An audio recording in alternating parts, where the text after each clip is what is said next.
Last year, the ABA's Legal Education Committee voted to remove the LSAT requirement, which raises the question, do you still need to study for the LSAT?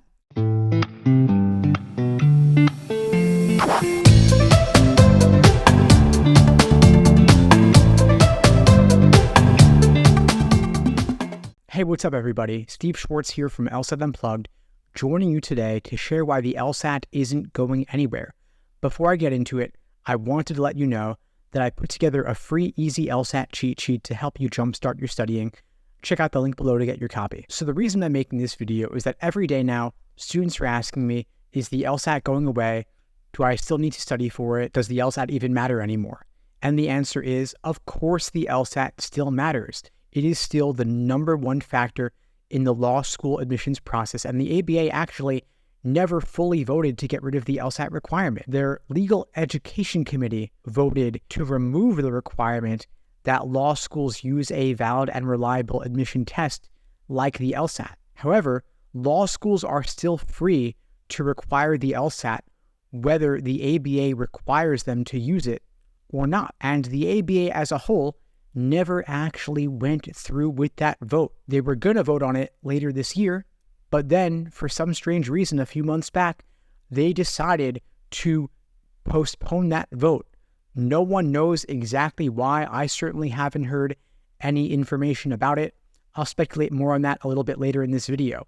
But for now, I wanted to let you know the LSAT is still here, it still matters, and most law schools do still require it. There are, of course, many law schools that do take GRE scores as well, but the vast majority of students are getting in on the basis of their LSAT score, not their GRE score, and very few people are going to law school with neither the LSAT nor the GRE. Just a few exceptions in a few rare cases. Most people are getting in with the LSAT score, and the LSAT still is the biggest factor in the admissions process, which makes sense if you think about it, given the fact that GPA is suspect. Wide variety of different degrees of grade inflation means that GPAs are not necessarily that indicative of an applicant's ability to perform well in law school. Because, for example, it's a lot harder to get a high GPA in mechanical engineering than it is to get a high GPA in English or sociology.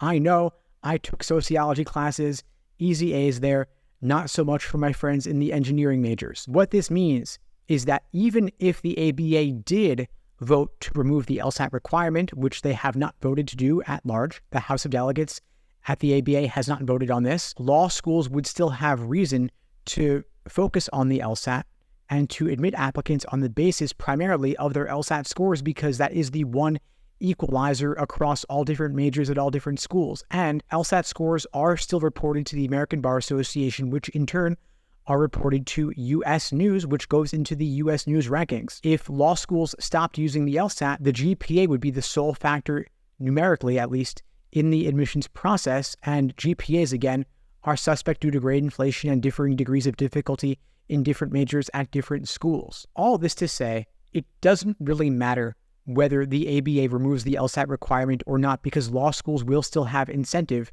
to use LSAT scores, and even though law schools are currently required to use an admissions test of some type, law schools choose to use the LSAT, and they weigh it a lot more heavily than they need to. If they wanted to, they could give it only the tiniest consideration in the admissions process, like factoring it in as 0.0001% of an applicant's chances. Instead, however, they weigh LSAT scores more heavily than GPAs in the admissions process because they find it useful to do so. Another note worth considering is that when the ABA House of Delegates votes on revising Standard 503 to consider removing the LSAT requirement, which is a vote they have delayed for inexplicable reasons, they decided as a last-minute amendment to that revision that this would not go into effect until the fall of 2025, giving us another 2 years of testing required for law school admissions purposes. Now, I hinted earlier, I had a speculation as to why the ABA decided to postpone their vote on the LSAT requirement. This is totally speculative, but I can't help wondering if they decided to postpone that vote because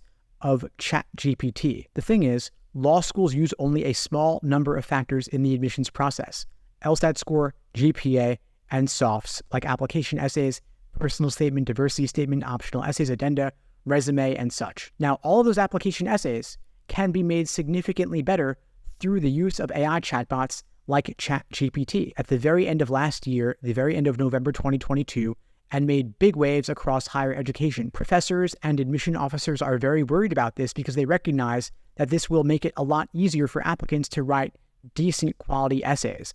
Obviously, application essays written by a chatbot are going to be super generic, not necessarily show a lot of personality unless the applicant is really skilled at prompt engineering and inputting prompts that will generate creative, personality-filled essays.